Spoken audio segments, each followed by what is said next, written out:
నమాజ్ గురించే చెప్పేవారు, నమాజును స్థాపించండి అని చెప్పి. ఆజ్ఞ అయితే చాలా సంవత్సరాల తర్వాత వచ్చింది, ఇంచుమించు 13 సంవత్సరాలు. ప్రవక్త ముహమ్మద్ సల్లల్లాహు అలైహి వసల్లం ఇస్లాం యొక్క ప్రచారం మొదలెట్టిన తర్వాత ఇంచుమించు 13 సంవత్సరాలకు నమాజ్ యొక్క ఆజ్ఞలు మొదలైనవి. కానీ నమాజ్ యొక్క ఆదేశం అయితే చాలా ఎక్కువ సార్లు అల్లాహ్ తబారక్ తఆలా తెలియజేశాడు. నమాజ్ యొక్క ఆదేశం అయితే అల్లాహ్ తబారక్ తఆలా చాలా ఎక్కువ చోట్ల చాలా ఎక్కువ సార్లు తెలియజేయడం జరిగింది కదా. ఇది అల్లాహ్ తబారక్ తఆలా ఖురాన్లో తెలియజేసి మళ్ళీ వదిలేలా. నమాజ్ గురించి ఖురాన్లో నేను ఇన్ని చోట్ల చెప్పాను కదా, మీరు ఫాలో అయిపోవాలి అని చెప్పి వదిలేదు. మళ్ళీ అల్లాహ్కే నబీ సల్లల్లాహు అలైహి వసల్లం గారితో అజాన్ యొక్క రూపంలో రోజుకి 5 సార్లు పిలిచే విధానం పెట్టేశాడు. ఒక మనిషి పనికి మనం పెట్టుకున్నాం, ఉదయం 9 గంటలకు రావాలమ్మా, సాయంత్రం నువ్వు 8, 9 గంటలకల్లా వెళ్ళిపోవచ్చు అని చెప్పి ఒకసారి చెప్పాం, 2 సార్లు చెప్పాం ఉదాహరణకి.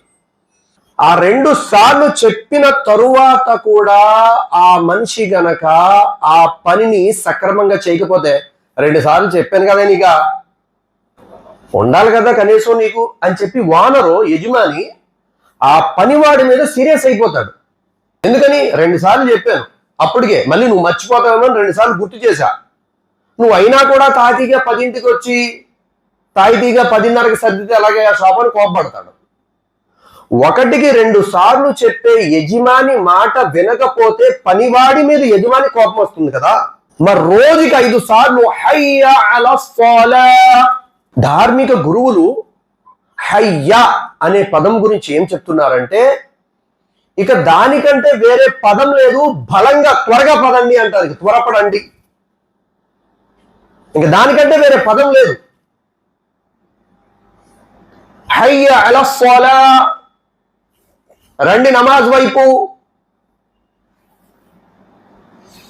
ఈ నమాజ్ వైపు రండి అని చెప్పి అల్లాహ్ తబారక్ తఆలా ఒక్కసారి చెప్పేట్లా 10 సార్లు హయ్యా అలా సోలా, హయ్యా అలా సోలా. ప్రతి అజాన్లో 2 సార్లు, 5 అజాన్లు, 10 సార్లు. 10 సార్లు చెప్పినా ఒక మనిషి అల్లా మాట వింటలేదంటే, 10 సార్లు పిలిచినా అల్లా యొక్క గృహానికి ఒక మనిషి రావట్లేదంటే అతన్ని మూర్ఖుడు అనుకోవాలా, గర్విష్ఠ అనుకోవాలా, నువ్వేంటి పిలిస్తే నేను వచ్చేదా అని మున్నరకంగా జవాబు ఇచ్చేటువంటి వ్యక్తి అనుకోవాలా?